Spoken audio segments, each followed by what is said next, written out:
ইসলাম শিখিয়েছে শেষ নিঃশ্বাস পর্যন্ত তোমাকে লড়ে যেতে হবে। এই পৃথিবীতে কেউ কাউকে জায়গা করে দেয় না, জায়গা করে নিতে হবে।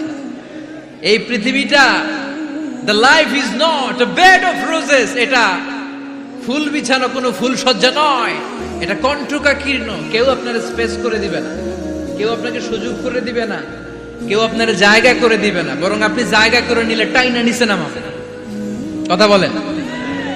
এজন্য কখনো অলসতাকে স্থান দেয়া যাবে।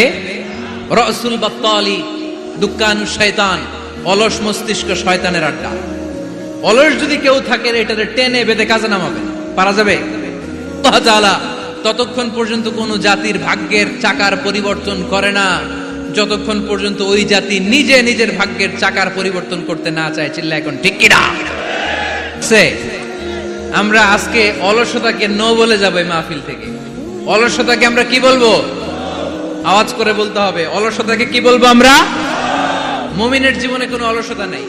যখন আমরা এই সিদ্ধান্তে আসতে পারবো যে আমরা অলস সময় কাটাবো না, আমরা আমাদের এই সময়গুলোকে প্রোডাক্টিভ ওয়েতে কাজে লাগাবো, কোনো না কোনো কাজের সাথে জড়িত হব। Never under estimate any job, whether it's big or small, বড় হোক বা ছোট হোক, কোনো কাজকে আমরা ছোট করে দেখবো না। যে কোনো কাজ করো না ভাই, যে কোনো কাজ করো তা যেন হয় সবার চেয়ে সবচেয়ে সুন্দর। আমাদের অবসর সময়গুলোকে কাজে লাগানোর দরকার আছে না নাই? আমরা নিজেদেরকে কর্মঠ করে কর্মজীবী হিসেবে, শ্রমজীবী হিসেবে নিজেদেরকে প্রতিষ্ঠিত করতে চাই। রাজি আছে মুসলমান? লক্ষ্মীপুরের যুবক ছেলেরা আওয়াজ করে বলো, পারা যাবে? লজ্জা কিসে? লজ্জা কিসে? অনেকে টাঙ্কি মারে, এদিক সেদিক ঘুরে আর বলে আমার আব্বা চেয়ারম্যান। আরে তোর আব্বা চেয়ারম্যান, তুই কি? আমার আব্বা MP, member of the parliament. আরে তোর বাবা এমপি, এটা তো তার গৌরব, তোর কি আছে সেটা বল। এজন্য নিজের পায়ে দাঁড়াবো। অলসতার সাথে আমাদের কোনো সম্পর্ক। আজকের এই মাহফিল থেকে আমরা অলসতা, অকর্মণ্যতাকে নো বলে দিলাম। অলসতাকে আমরা কি বললাম? আরো জোরে বলতে হবে। অলসতাকে কি বলবো? আর সব সময় কর্মঠ থাকবো, এনার্জেটিক থাকবো, নিজের পায়ে দাঁড়াবো, আইডিয়া জেনারেট করব, এন্টারপ্রেনার হওয়ার চেষ্টা করব, নতুন নতুন উদ্যোক্তা হওয়ার মাধ্যমে আমরা আমাদের নিজেদের ভাগ্য পরিবর্তনের চেষ্টা করব। কারণ আল্লাহ বলেছেন, ইন্নাল্লাহা লা ইউগাইয়িরু মা বিকাওমিন হাত্তা ইউগাইয়িরু মা বিআনফুসিহিম। আল্লাহ তাআলা ততক্ষণ পর্যন্ত কোন জাতির ভাগ্যের চাকার পরিবর্তন করে না যতক্ষণ পর্যন্ত ওই জাতি নিজে নিজের ভাগ্যের চাকার পরিবর্তন করতে না চায়। চিল্লা এখন ঠিক কি না?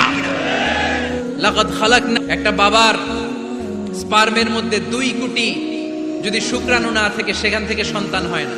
তার মানে এই 2 কোটি শুক্রাণুর মধ্য থেকে আপনি একজন সফল মানুষ, যিনি বাকি 2 কোটির মধ্য থেকে সব শুক্রাণুগুলোকে হারিয়ে আপনি সফল হতে পেরেছেন। সেখান থেকে দুনিয়ার বুকে আপনি যখন এসেছেন, আপনাকে সংগ্রাম করে আসতে হয়েছে।